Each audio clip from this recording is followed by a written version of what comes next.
Today we're recapping a wild week 3 in the NFL, and boy is there a lot to talk about coming off this past weekend. We're going to go over the studs that were few and far between that really helped you eke out a win. We have the duds today, which might be the most in-depth this section has ever gotten. We have certainly a lot to cover from that standpoint, and as always, we're going to dive into that ever so crucial waiver wire. Now that after week 3, everyone's draft strategy is crumbling like the Falcons whenever they hold a lead in the fourth quarter. So make sure to like the video, subscribe, that button right there. It's free, and share this video with your friends, and let's get into it.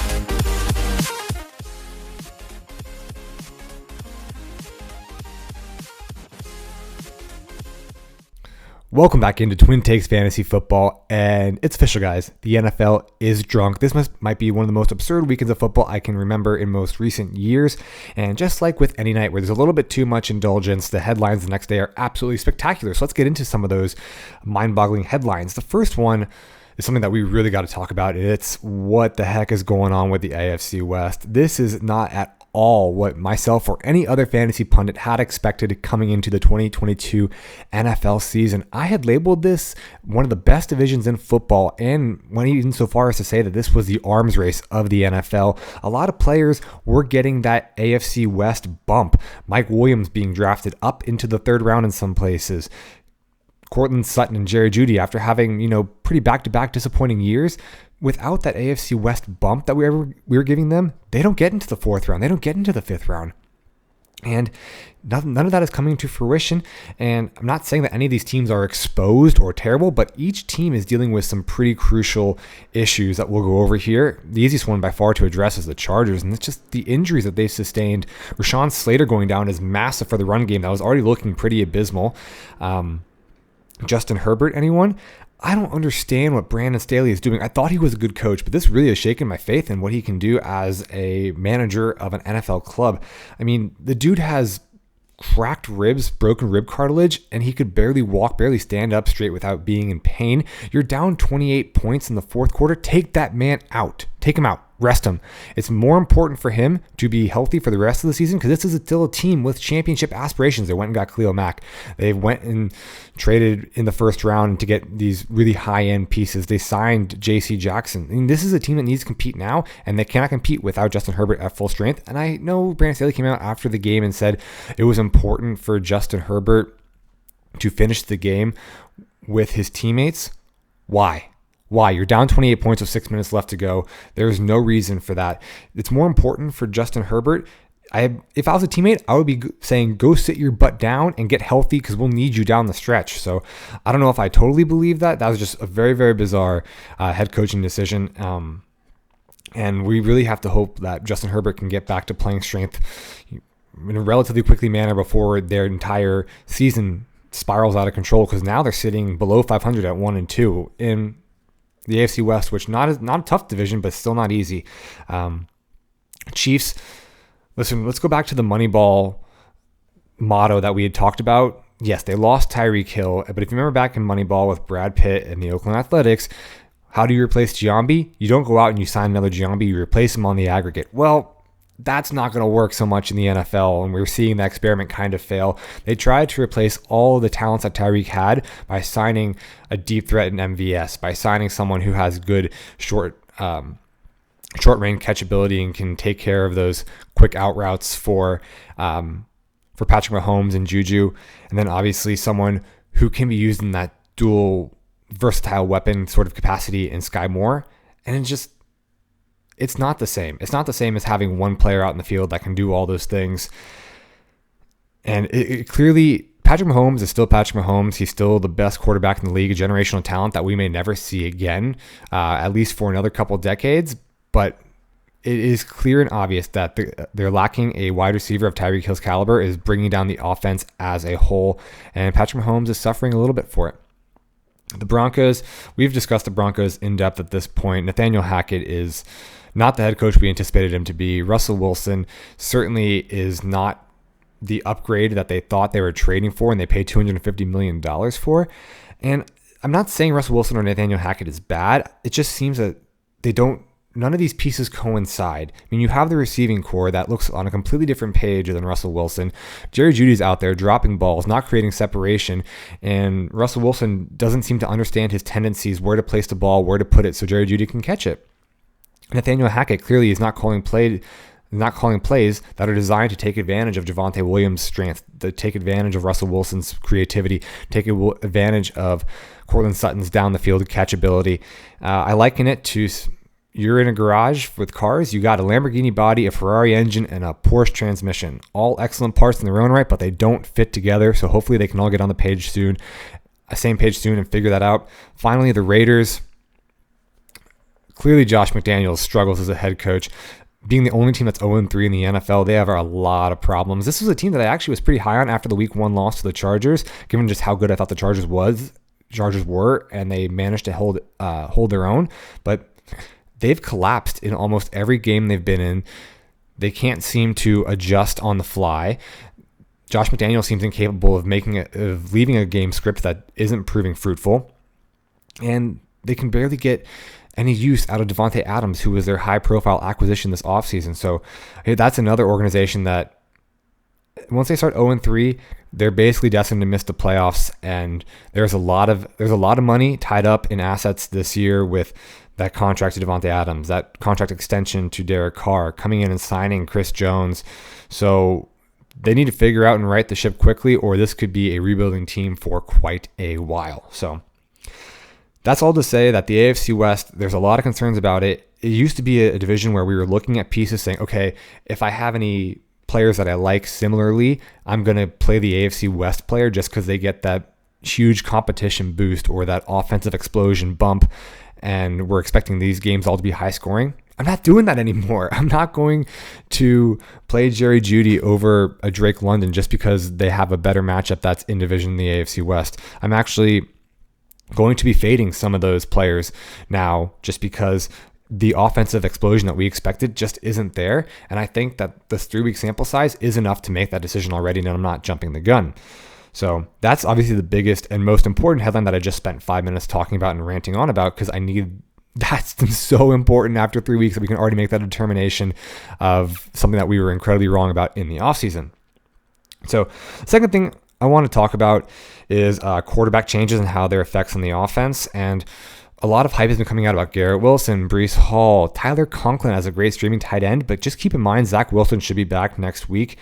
And this is not going to be the same offense that it was under Joe Flacco. Yes, I understand that if you're talented enough, you can create your own opportunities, that you are going to be a productive fantasy receiver regardless. But there's one person in every offense that touches the ball every single snap, and that is the quarterback. And so no matter how talented these players are, you have to account for the quarterback factor. This is why I was fading Mooney so much in week 1, because we looked at Justin Fields and his production and Mooney's production with Fields under center back in 2021. He had 2.7 points and 5.1 fantasy points respectively in the 2 games down the stretch that Justin Fields started. So that's what I was extrapolating. I put out to the first 2 games. I avoided Mooney like the plague in the draft. I didn't play him at all in the first 2 leagues, or the first couple games, and I was rewarded because there clearly was some issues with the quarterback position being able to filter targets to a receiver that is very talented in Darnell Mooney. So this is going to be prevalent with Zach Wilson. This is something that needs to be extrapolated out to Jimmy Garoppolo taking over the San Francisco 49ers offense, and maybe that Brandon Ayuk upside that they thought coming in from the offseason with his connection with Trey Lance no longer is there. Maybe not an option that you're starting anymore.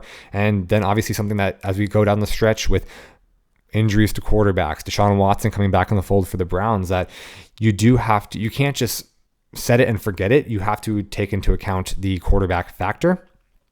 Number 3, we're going to continue this conversation about quarterbacks just because they've been so important this year. And it's the dominance of the running quarterbacks, and I think this really marks a shift in how people will draft quarterbacks going forward. The top 3 quarterbacks are all dual threat quarterbacks through week 3. That's going to be Lamar Jackson, number 1, obviously, Josh Allen, and Jalen Hurts. So that ability to rush has significantly increased their ability to output fantasy points. And some of these guys that were drafted in the top 10 quarterbacks that people were going to be relying on for fantasy production, let's take a look at their positions currently through week 3. Kirk Cousins sits at QB 14. Matthew Stafford sits at QB 22. Russell Wilson, QB 24. Aaron Rodgers is QB 25, and Tom Brady is QB 27. You know who outscores all of them? Marcus Mariota. Yeah, I don't think in real life anyone's taking Marcus Mariota over any of those guys, but for fantasy, his rushing ability just has launched him to a guy that I'm starting over any of those 5 guys I just mentioned. So I think if people go back to the draft and redo it, Jalen Hurts is the second guy off the board potentially. Lamar Jackson is taken higher than Patrick Mahomes or Justin Herbert. And I really think that going forward, a lot of these statuesque pocket passer quarterbacks just won't go drafted. Yeah, Joe Burrow was insane last year, but we haven't seen the ability of him to sustain fantasy production by sitting in the pocket and just throwing the ball. So I think, and this is, again, extrapolating a lot of data, and this is a huge production, also assuming that Trey Lance doesn't get injured. But if we're looking at the way that quarterbacks have played out this season and how running quarterbacks have dominated and pocket passing quarterbacks are not even in the top 20 of quarterbacks, Trey Lance might even become a top 5 round pick, again, making sure that he stays healthy. And I just think that's the way that fantasy football is going to go. I don't anticipate any of these pocket passer quarterbacks ever being drafted in the top 8 ever again.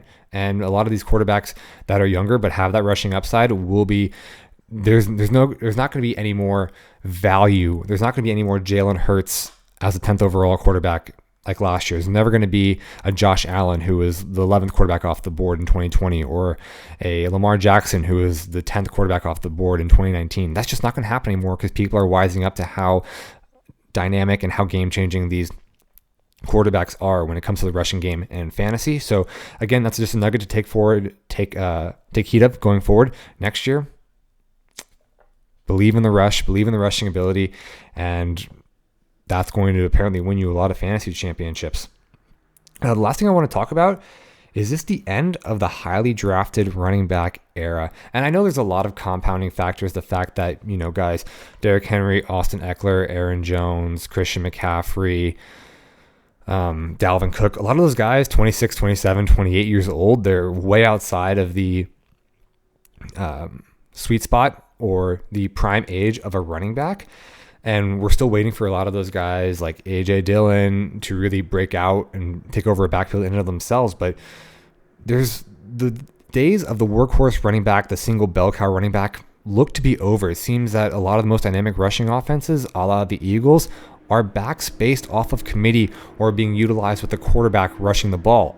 Heck, look at last night in the Giants game. Their leading rusher for the Giants was Daniel Jones. So this might be a huge shift going forward. Like I talked about earlier in the offseason, this is probably the least amount of running backs we've ever seen drafted in the first round, and I only expect that number to continue to fall as we see the end of the highly drafted running back era. Also, we can go in and talk about NIL and how running backs are more valuable in college, and they might be more inclined to stay in college because they're not going to get high deals if they're not being drafted in the first round, and NIL will pay them more if they stay in college, and that's going to incline them to stay longer in college and not make the jump to the NFL. So this is probably a conversation to better have in the offseason and do a real deep dive into it, but there's just a lot of factors that this might point me to the end of the highly drafted running back era, and hero RB and zero RB strategies are probably going to be the dominant fantasy strategy going forward. So those are some headlines that I want to talk about, some of my gut feelings after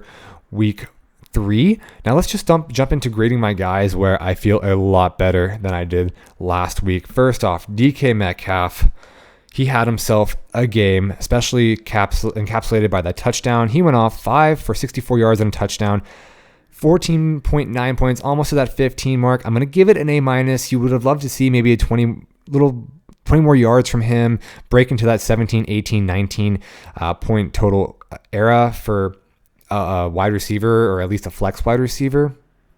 But I mean, in a week where fantasy points are really hard to come by, I think anyone who played DK Metcalf is going to be extremely happy seeing in half PPR, 15 points, and full PPR, I believe that's about 18 points sitting there on your bench, and certainly was part of winning lineups this week. Again, 15 is good, but not the best. So we're going to put a little knock on it, A-, and moving on to our next one, who will be an A+, and that'll be James Robinson. 100 rush yards and a touchdown, 3 receptions for 16 yards, coming in at a whopping 19.1 points for a guy that you picked up in the draft in double-digit rounds. James Robinson is for real. One of the few guys that has been able to come back and do it despite having an Achilles injury only 9 months ago. This is truly something miraculous. And I mean, if you go back, I was fading him in the offseason. I didn't think that he was going to be able to come back from the Achilles injury this soon. I thought Travis Etienne was going to be the bell cow. It was going to be 8 weeks before James Robinson would even see the field, but I don't think anyone could have predicted how fast that he came back from this Achilles injury and how good he actually looks. And he clearly is the Jaguars running back one. This is good. I will point out this is a good process or thought process evaluation. We talked about how the Chargers defense, the way Brandon Staley does it, he plays a lot of drop back coverage by the linebackers. They really guard against the run. They play that really popular cover 2 scheme. They really invite the run up the middle, even though they do have Joey Bosa and Khalil Mack as edge rushers.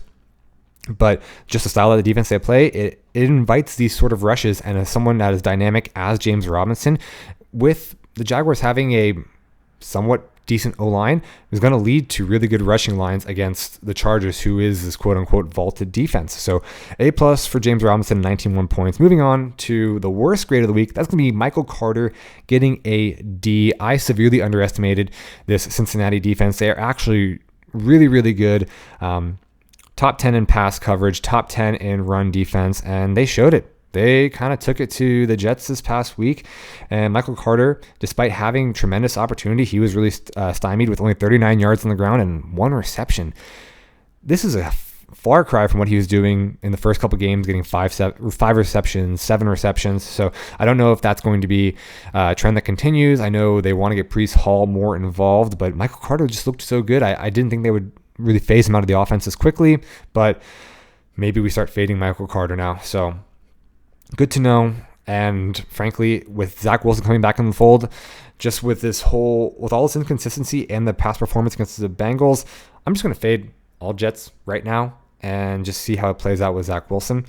Number 4 is going to be Devin Duvernay. 9.3 points is certainly respectable in an offense that put up, I believe, 37 points in the Ravens. You would hope for a little bit more, but listen, this was a very bad fantasy week for a lot of teams and a lot of players. I've seen some pretty abysmal scoring going on around the league. So honestly, 9.3, I think I'm just breathing a sigh of relief. We saw that he was still involved. He's still a red zone target. He's caught another touchdown on the week. He's going to be an end zone target, and anyone who's an end zone target is going to give you a decent week.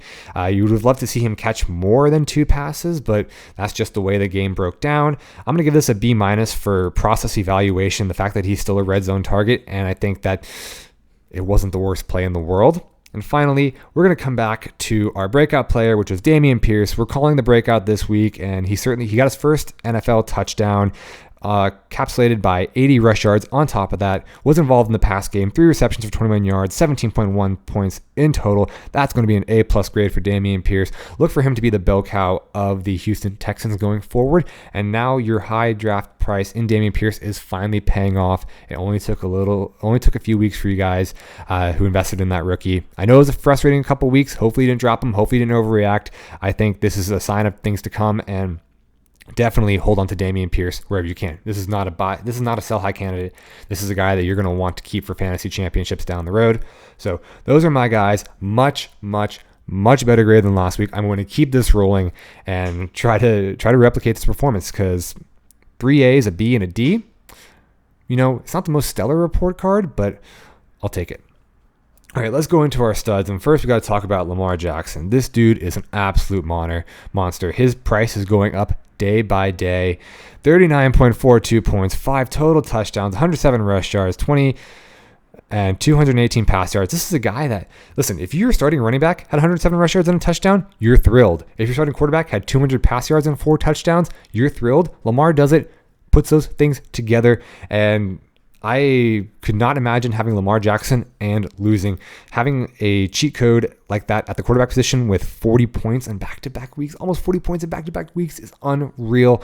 He is definitely the fantasy MVP and frankly the real-life MVP right now. I believe he Ravens have currently the most offense in the entire league, and Lamar Jackson has been involved in 89% of their total offensive yards, which is in a crazy metric. If we go back and look at his MVP season 2 years ago, before the back-to-back by Aaron Rodgers, Lamar Jackson was involved in 65.1% of the Ravens offense, and he's almost 20% more this year. So absolutely incredible. Definitely on MVP pace. Congrats to everyone who took him in the 4th or 5th round and making that call and taking a quarterback early. Number 2 stud, Khalil Herbert, 29.9 points, 157 yards on the ground and 2 touchdowns. Obviously, this was punctuated by a David Montgomery injury, but Khalil Herbert showed what he did last year with the ability to come in and be an absolute bell cow, and is going to be a must-start candidate going forward until David Montgomery comes back in the fold. And even if David Montgomery does come back, Khalil Herbert still might show that he had more burst, more pass catching ability, and more ability to be dynamic with the ball in his hands. So, yeah, he could be the starting running back for the Bears going forward, whether or not David Montgomery is healthy. So definitely a good stash if you got him later on in drafts. Devonta Smith. There we go. That's what we love to see from the Heisman winner from 2 years ago. Despite A.J. Brown providing an amazing effort in this offense, Devonta Smith showed that he is still a crucial part of this Eagles team. 26.9 points, doing it 169 yards through the air, plus a touchdown. Clearly still a guy that's heavily involved in that offense. People were worried about that 0-point performance in week 1. Devonta Smith is just insanely talented. He might not be the biggest guy on the field, but he is certainly quick, and he is the most polished route runner in the NFL at this moment. His routes are so crisp and so clean, and he's so good at catching the ball that I think this is something that you can take forward and continue to play Devonta Smith with confidence. This is not a one-off. This is not an outlier performance. This is something that I would have a lot of confidence in going forward. Jamal Williams, man. Don't the Packers miss him. 23.7 points, 87 on the ground, and 2 touchdowns. This isn't even a talent guy. This is a heart guy. If you've watched Hard Knocks, you know that the team just absolutely loves him because of who he is as a person. He's just a guy that comes out, plays with so much emotion, has all the team rally around him, and he's going to always be involved just because he has the command of that locker room, because people respect him. Yeah, this is obviously the same thing as Khalil Herbert, was punctuated by DeAndre Swift injury, and Jamal Williams will absolutely be a must start as long as DeAndre Swift is sidelined with that ankle injury. Finally, we have the tight end one on the year, Mark Andrews, doing it again with another 20-point week, 24.9 points, 2 touchdowns, clearly Lamar's favorite target. And if Lamar continues on this pace, then Mark Andrews is absolutely going to win people fantasy weeks. I cannot even imagine people who have that Lamar to Andrews stack. Probably don't even need to play any other wide receivers or running backs. You could just play those 2 guys and you win. It's that crazy. But yeah, just going to show that last year's tight end one was definitely not a fluke. I never understood the people fading him, saying, oh, he's not going to be able to come back and repeat. It's going to be hard in that offense. It's a run-dominant offense. Mark Andrews can't do it. Come on. Mark Andrews is so good. And the competition around him, yes, Devin Duvernay is good. I've sung his praises. Yes, Rashad Bateman is an amazing wide receiver. But just in an offense that's that dynamic, that is the Ravens, with a coach that is as good and tenured as John Harbaugh, yeah, Mark Andrews, he is that dude. Some other honorable mentions. We finally saw that breakout game by Marquise Brown at 21 points. Devin Singletary really got involved with the Bills offense, 19.1. That's obviously good to see after a couple disappointing weeks. Devontae Parker, he did get 18.1 points. It was like 154 yards without a touchdown. Good. Not counting on that going forward. I would not have any faith. I think that's more of an outlier performance than anything else. Josh Allen, Jalen Hurts doing what they do. They're going to be in this. I swear they're going to be in the studs list every single week. That's how good they are. Nick Chubb, currently the fantasy RB1, 17.3 points. Currently getting it done on the ground for the Browns that have very little semblance of a passing offense. Cordell Patterson, despite being 31 years of age, still getting it done for the Falcons. 29.8 points. David Njoku and Amari Cooper. Those were the breakout games that I literally just said there was very little semblance of the Browns, and then I just read on my notes here that I have Amari Cooper and David Njoku in my studs.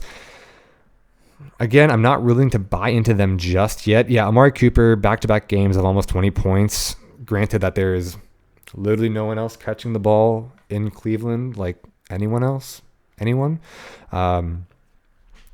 But David Njoku, definitely what we were expecting when we drafted him late in rounds, heavily targeted by Jacoby Brissett, didn't manage to snag a touchdown in the red zone. He looked really, really good. Hopefully this is a sign of things to come, but I am playing David Njoku with trepidation. Dameon Pierce, we just talked about him earlier in the My Guys section. This is a breakout that I think will be sustainable later on.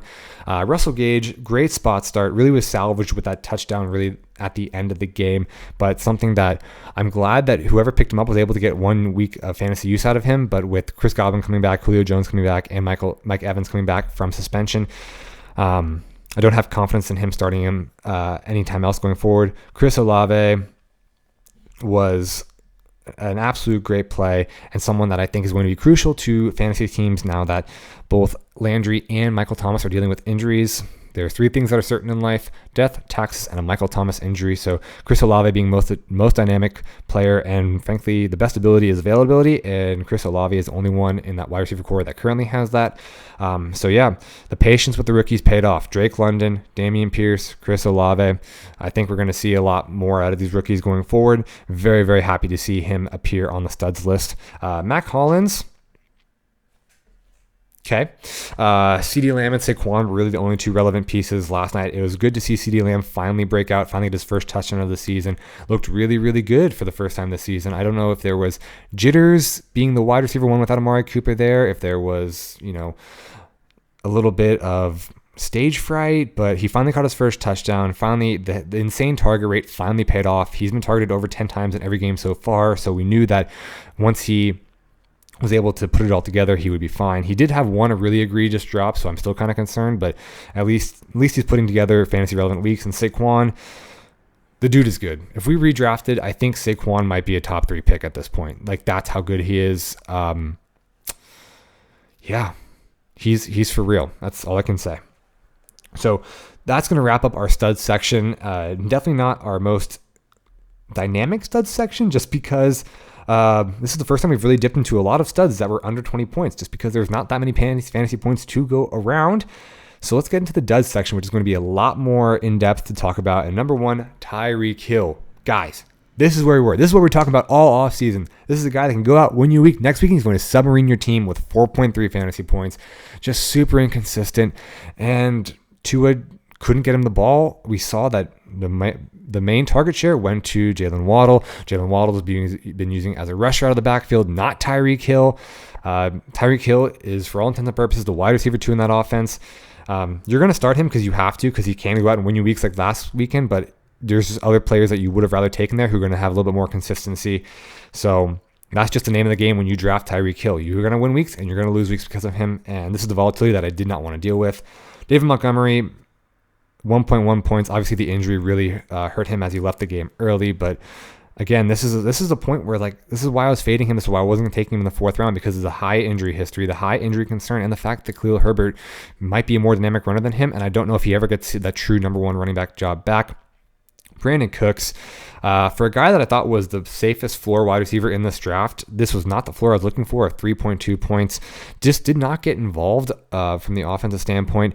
I don't think this is something that's an outlier. I think this is an outlier game. I think he'll get back. I think he's never going to win you a week. He's never going to have that 30-point week, but he will certainly get back into that double-digit fantasy floor that you're going to flex week in and week out to give you consistent games and give you that baseline for winning weeks. DJ Moore, 2 points. Welcome to the 3rd annual I am now worried about DJ Moore convention. He just doesn't have a quarterback that can throw him the ball or really do anything offensively down there in Carolina. I'm getting rid of DJ Moore. I would not be playing him. This is not a team that I have any confidence in playing any receivers. I'm not playing Robbie Anderson, not playing DJ Moore. Christian McCaffrey still has not shown the Christian McCaffrey-esque games that we've seen. He hasn't broken 20 points once this season. Thankfully, knock on wood, still staying healthy. But yeah, DJ Moore, until they get like an actual decent quarterback, or maybe a competent coach after they fire Matt Rule, DJ Moore is a non-startable asset. Justin Jefferson, this is really disappointing. Another dud game for Jay Jettis. 2.9 points is certainly unfortunate, but they still managed to win the game. They're finding ways to go out, win games. Kevin O'Connell is a creative coach. He comes from the Sean McVay line of coaching. KJ Osborne was the guy that really got involved this week down the stretch, catching that winning touchdown. Justin Jefferson going back, he was triple covered. This is not a slight on Justin Jefferson whatsoever. He is still the best wide receiver in the NFL. And what can you do if you're getting triple coverage? Like, come on, man. But now that even a defense that's not terrible, but they're about average in the Detroit Lions, their strategy is to go and just eliminate Justin Jefferson from the game, and the Vikings showed you that they can beat you with Adam Thielen, with Dalvin Cook, with Alexander Mattison, and with KJ Osborne, and with Irv Smith as well, taking some targets over the middle. So it's just look for it going forward that teams will watch this tape. They're going to be honest. They got to cover the other wide receivers. They got to cover the other offensive weapons, and Justin Jefferson will be back. He is that good. I'm not worried. Some other duds. Austin Eckler, dude. Very frustrated with his start to the season. Now with Rashawn Slater out, I am extremely concerned. I am pivoting to other options or trying to sell high on the name right now. Leonard Fournette, I was anticipating a really good game from him because there's no offensive weapons, but he still couldn't really get involved. So 9.5 points was definitely not something I was looking for, but you have to be aware that Green Bay is a really good defense. Hopefully that as the season goes on, Fournette can get it out. Allen Robinson, 3.3 points. Welcome to Dropsville, baby. He last year was not a fluke. He does look washed. He looks terrible out in the field, and Matt Ryan is not the quarterback that we thought he was after winning Super Bowl last year. So he cannot sustain Allen Robinson. Allen Robinson will probably be one of the bigger draft busts. Jerry Jeudy, obviously still not back 100% from the injury, only putting up 2.7 points. We talked about how anemic that Broncos offense is. Again, just can't create separation. Not on the same page with Russell Wilson. Didn't look like he was really fighting for balls or going at the balls at the right, high pointing it in the right angle. So Jerry Jeudy, welcome to the bench. Time to rest your legs and think about what you've done. Joe Mixon, obviously we saw a lot of other offensive weapons get involved for the Bengals, and this is again why I was kind of fading the Bengals. There's just too many pieces to actually have a sustainable piece of the pie. I mean, Tyler Boyd had a good game. T. Higgins had a good game. And then Jamar Chase only had 9 points, and Joe Mixon ends up with 5 points. But they still win the game. And you can see that they're utilizing a very, very wide timeshare in the offense. So I don't know if you can ever expect consistency out of any of the Bengals pass catchers. And that's why I was kind of staying away from them in the draft for this particular reason. George Kittle, 4.8 points. Jimmy Garoppolo is that bad. He really had us fooled thinking he was a Super Bowl caliber quarterback. And if Jimmy Garoppolo continues to play like that, doing his best Darren Orlovsky impression, George Kittle is very concerning. Justin Herbert is on here not because he played bad, but because I'm concerned with the fact that the Chargers don't know how to manage his injury. He needs to get better. He needs to heal up. He is a top-tier quarterback. He is a stud. He just has broken ribs, and I don't understand how you continue to play him in good conscience with that injury. DeAndre Swift is on here for the injury, and I'm not concerned. Like, once he's healthy, he will still be a fantasy relevant guy, but he will obviously be ceding a lot of those touches and the goal line work to Jamal Williams. So a little bit of his upside is capped there, but he's still a talent. Just the injury is here. Alvin Kamara, 6.3 points. Now, this is a guy that I had called earlier. Excuse me. I called before the season that he would, despite even no suspension for Alvin Kamara, he's just going to regress mightily this season due to age, due to Jameis Winston being the quarterback. And yeah, we're just not seeing him be as involved in the pass game. We're not seeing him have that explosive burst that he had in seasons past, and he's going to finish probably outside of the RB1 scenario. Aaron Jones, AJ Dillon, both finishing with 4 fantasy points. I'm chalking this up to the fact that Tampa Bay has the best defense in the league, and it's not even close. So I expected them to have bad performances, and I'm not that worried about it. This is obviously very disappointing if you started them, but you can't extrapolate this going forward. Going up against Vita Vea and that defensive line is obviously going to be a tough ask, so I'm not super worried. Gabe Davis, clearly still dealing with that injury, 5.2 points. They're going to get involved. There was an issue with Josh Allen in throwing defense, or in that throwing game, and he hurt his finger a little bit, so hopefully he can get back. And if Josh Allen is at full strength, I have no worries about Gabe Davis going forward. He should be just fine. Miles Sanders is the last guy I'm going to mention. Despite the Eagles winning and doing tons of work on the ground, he just wasn't that involved. Only 4.9 points, not a single touchdown. That all went to Jalen Hurts and into other aspects of this offense. So this is a smash matchup. I know a lot of people were very excited for Miles Sanders this week, and he just disappointed. So running back by committee fails to make fantasy managers happy yet again. So this is not something that you can take out and address the rest of the season. If you have Miles Sanders, you're probably playing him just because that upside is still there, but you're going to be disappointed with weeks like this. So those are the duds. Hopefully I gave you a positive outlook or some ideas on how to get rid of players that I think are not going to perform well for the rest of the season.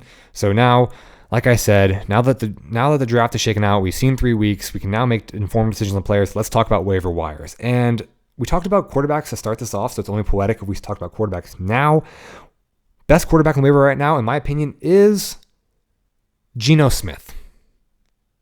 God, that feels disgusting to say. But he's top 10 in passer rating according to PFF, and his next games are at Detroit, New Orleans, Arizona, Chargers, Giants, and then back at Arizona. That's one of the best stretch of games for a quarterback in fantasy right now. If you're rostering Aaron Rodgers, Tom Brady, Russell Wilson, Matthew Stafford, I am playing Geno Smith in my dynasty league, my main dynasty league. I am playing him over Matthew Stafford this week. That's how bad it has gotten. But he's a guy that I have confidence in streaming going forward, and especially kind of picking him up for the next stretch of games. So that was disgusting. Moving on to the next one. Romeo Doubs. I mean, it is clear as day. He's just emerging as the wide receiver one of that offense. Christian Watson can't get on the field. Alan Lazard just doesn't seem to be amenable to the wide receiver one position. He's not dealing well with the spotlight. And Romeo Doubs seems to be Rodgers' favorite target despite being a rookie. So I'd be picking up Romeo Doubs. I wouldn't be playing him just yet, but hopefully he establishes himself as the wide receiver one going forward. Jamal Williams, he probably isn't on your waiver wire. I know a lot of leagues already have him rostered somewhere, but if he is, you better spend all your fab on this man. All of it. He's that good and is going to be that involved in an offense that's, pretty decent in the Detroit Lions, and they have a decent schedule coming up. So yeah, Jamal Williams is a must start going forward. Joshua Palmer, obviously Jalen Guyton's out with a torn ACL, which makes things a lot easier, a lot less competition for targets. Joshua Palmer had 9 targets, and also Keenan Allen's supposed to be back this week practicing, but there's no timetable for his return to the actual NFL field. So given their favorable schedule, I would be rostering Joshua Palmer and seeing if I do need a spot start from a wide receiver, he would be a guy that I would be confident starting and going forward. Finally, just because the waiver wire is so bare, and I'm going to mention this guy's name, Matt Collins, he is a must pick up target just from the sheer volume of points he put up. I'm not confident putting him and starting him going forward. Just after 1 week of production, you still have Devontae Adams out there. You still have Darren Waller. You still have Josh Jacobs. You still have Hunter Renfrow. Hunter Renfrow is obviously dealing with a concussion-like symptoms. So there's not an actual palpable road to the field and sustained production, but you just never know. I mean, we saw Cordell Patterson have an insane breakout game, and people thought it might not be repeatable, and he was a guy that won people fantasy championships because he was so consistent and just so good. So if Matt Collins somehow is Josh McDaniels' favorite guy going forward, then yeah, he's a guy that I would pick up just for that opportunity that maybe he emerges, maybe he becomes a good wide receiver this year for fantasy. But he's last on my list just because I don't think it's sustainable. He's not a guy that I'd be spending a ton of fab on. Not a guy I would be prioritizing the other 4 guys I mentioned here over him. But if he's there and you got a spot, might as well take it. Guys that I want to avoid: Robert Woods. Yeah, he got a touchdown, but just the target share is not there for him to be sustainable. Zay Jones. That was just a really bad Chargers game that got out of control. I don't know if I can imagine putting him out there on a weekly basis and starting him with confidence. KJ Osborne and Isaiah McKenzie kind of fall into that tier as well. When I approach waivers, I approach it like this. I'm only going to roster guys that I could actually see myself starting at some point. If you're just picking up a guy because he had a good game, that's just wasting a roster spot. If you're never going to start the guy, if you can never imagine yourself saying, okay, I'm going to put Isaiah McKenzie out there over one of the guys that I drafted or one of my current position players, don't pick him up. There's backup quarterbacks, there's backup tight ends, there's backup defenses that are going to be more sustainable, especially as we get into weeks where we're starting to have to deal with buys. So I'm just looking at these 4 wide receivers and Robert Woods, Zay Jones, KJ Osborne, and Isaiah McKenzie. And if I'm looking at my roster, there's very few guys that I would feel comfortable starting them ahead of. So unless you can really see yourself putting them in a starting lineup or putting them out in your flex and you feeling confident with that, then I wouldn't pick him up. They're just a waste of a roster spot. There's no point sticking him on your bench just because they had one good game. So hopefully that made sense. I kind of let the avoiding section get away from me, but just to reiterate, don't waste roster spots on guys you don't ever see yourself starting. It's just a waste of space. There's better ways to manage your team. You can get depth at other positions, especially because wide receiver is so deep. So that is my recap of week 3. Wow, this was a long video, the longest one I've put together so far, but there is just so much to talk about coming off of week 3. So hopefully all of you guys have had survived that craziness that ensued this past week and are ready to gear up for week 4. I will see you back here in 2 days.